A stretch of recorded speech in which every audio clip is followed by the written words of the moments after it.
प्यारे बच्चों, हमने पिछली कक्षा में पढ़ा था वॉलीबॉल की हिस्ट्री और उसकी मेजरमेंट के बारे में। आज उसकी खेल विधि को पढ़ते हैं। जितनी आसान इसकी मेजरमेंट है उतनी ही इसकी जो प्लाइंग है वो उतनी ही कठिन है, तो उसको समझना थोड़ा सा जरूरी हो जाता है। जैसा कि आपको पता है, ग्राउंड 9x9 मीटर का होता है। 6 प्लेइंग इसमें जो खिलाड़ी खेलते हैं वो 6 खेलते हैं और 6 सब्स्टिट्यूट के तौर पे, अतिरिक्त के तौर पे बाहर बैठते हैं। समय पड़ने पर वो भी अंदर आ जा सकते हैं, लेकिन कब? जब मैच रुका हुआ हो।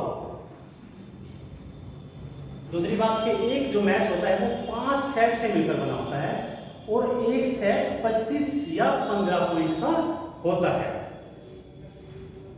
वॉलीबॉल में एक मैच के लिए 5 सेट खेलने होते हैं और जिनको इस तरह से बांटा गया है।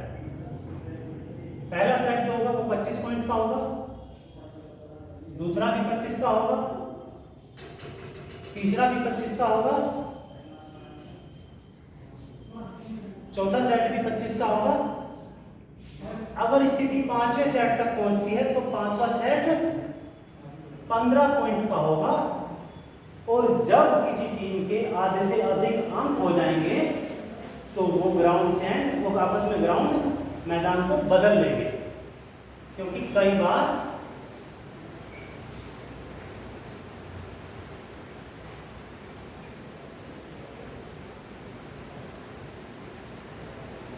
भौगोलिक कारणों से यहाँ या वर्तमान परिस्थिति के कारण किसी एक मैदान का किसी टीम को एडवांटेज मिल जाता है, तो वो एडवांटेज दोनों को बराबर बांट दिया जाए। तो 5वें सेट में जब स्थिति पहुंचती है तो आधे से अधिक यानी कि 8 अंक होने पर टीमें अपना ग्राउंड चेंज कर लेती हैं। तो अब पढ़ते हैं इसकी खेल विधि के बारे में। एक टीम में 6 खिलाड़ी खड़े होते हैं, उनके खड़े होने का स्थान निश्चित है और वो, जैसा कि इधर दीवार घड़ी दिखाई दे रही है, और दीवार घड़ी कैसे घूमती है?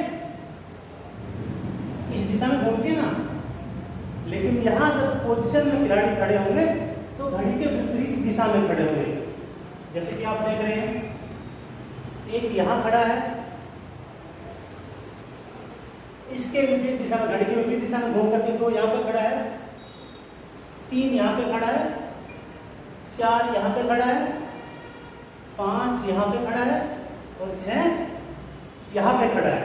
ठीक उसी प्रकार से 1 नंबर, 2 नंबर, 3, 4, 5 और 6 सब खिलाड़ियों को उनका स्थान बता दिया गया है, निर्धारित कर दिया गया है।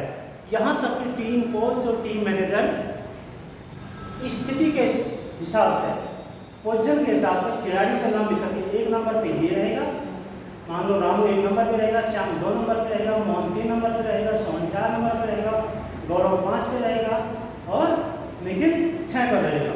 तो इस हिसाब से वो पहले से निर्धारित हो जाता है और वो प्लान पहले ही रेफरी को हमें देना होता है। उसके बाद माना ये टीम ए है और ये टीम बी है, तो जैसे ही टॉस होता है, सिक्का उछाला जाता है, तो जिसके फेवर में सिक्का गिरता है तो उसके पास चॉइस होती है, या तो वो ग्राउंड चुन ले या सर्विस चुन ले। अधिकतर वॉलीबॉल में आज का जो दौर है, फैशन है, उसमें ग्राउंड चुन लेते हैं, क्योंकि सर्विस चुनना बहुत फायदेमंद कई बार नहीं होता, क्योंकि सामने वाली टीम सर्विस करती है और वो उसको रिसीव करके, उसको सेट करके, उसको अटैक करके वो अंक हासिल कर लेते हैं और मैच के शुरुआत में ही मनोवैज्ञानिक बढ़त ले लेते हैं।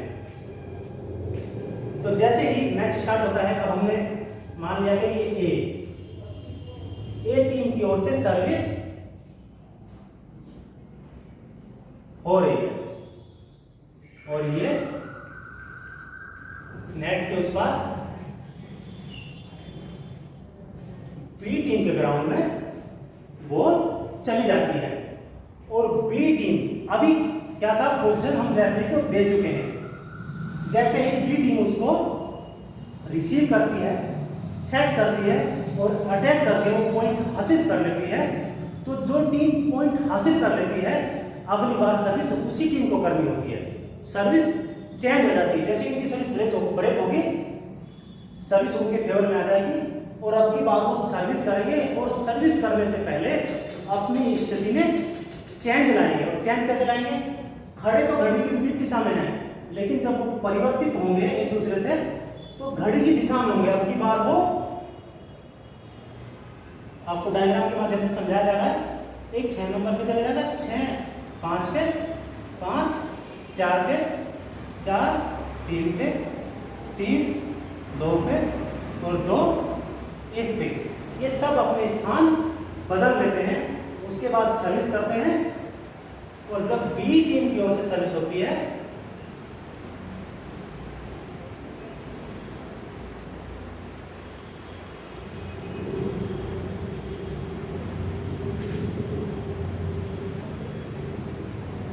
और वो ए टीम की तरफ, ए टीम के मैदान में आती है, तो वो अगर उसको फिर से रिसीव कर लेते हैं और फिंगर से सेट करके अटैक करके पॉइंट हासिल कर लेते हैं, तो ठीक उसी प्रकार से जिस प्रकार से बी टीम ने अपनी स्थिति में परिवर्तन किया था वो उसी प्रकार से परिवर्तन कर लेंगे। और अगर किन्हीं कारणों से वो, समझने के लिए बता रहा हूँ, अगर वो अंक हासिल नहीं कर पाते हैं तो स्थिति ज्यों की त्यों बनी रहेगी। और जब तक भले ही उनके अभी 0 पॉइंट है और उन्होंने एक अंक हासिल कर लिया था, उनका 1 पॉइंट है, भले ही वो यहाँ से सारा का सारा सेट जीत जाए, 25 के 25 अंक को लगातार बना ले, किसी टीम को परिवर्तन करने की आवश्यकता नहीं है। परिवर्तन कब करेंगे? जब सर्विस ब्रेक होगी और सर्विस विपक्षी टीम के पास चली जाएगी। ब्रेक होने के बाद सर्विस चेंज हो जाएगी, तब वो जिस टीम के घर में सर्विस ब्रेक होगी वो अपनी स्थिति में परिवर्तन करेगा। ये इसका बेसिक है। जो इसको समझ जाएगा उसको वॉलीबॉल खेलने में, वॉलीबॉल देखने में, वॉलीबॉल समझने में कोई परेशानी नहीं होगी। और जैसा कि अभी हम जिक्र कर रहे थे कि पहला सेट 25 का, दूसरा 25 का, तीसरा 25 का, चौथा 25 का और पांचवा 15 का। और 15 में भी कंडीशन ये थी कि 8 अंकों की, जैसे कि 8 अंक हो जाएंगे तो टीमें अपना ग्राउंड चेंज कर लेंगी। ये टीम वहां चली जाएगी, वो टीम यहाँ आ जाएगी, वो आपस में इंटरचेंज कर लेंगे। अब अगर 5 सेट का एक मैच है, अगर कोई टीम लगातार 3 सेट जीत जाती है तो उसे चौथा और 5वां सेट खेलने की आवश्यकता नहीं है। लेकिन अगर किन्हीं कारणों से 5 सेट लगते हैं या तीसरे सेट में, चौथे सेट में, किसी भी सेट में स्थिति 24 बराबर पे होती है, 14 बराबर पे होती है, यानी कि जो टॉप पॉइंट है उससे पहले अगर ए और बी दोनों टीमों के अंक समान हो जाते हैं तो फिर यहाँ पे लीड बाय 2 का नियम लागू होता है। यानी कि टेनिस गेम, यही टेनिस गेम है। अब यहाँ से लीड बाय 2 का नियम लागू होता है और जो टीम 2 अंकों के फासला करने में सफल हो जाएगी वो टीम विजेता घोषित कर दी जाएगी। धन्यवाद।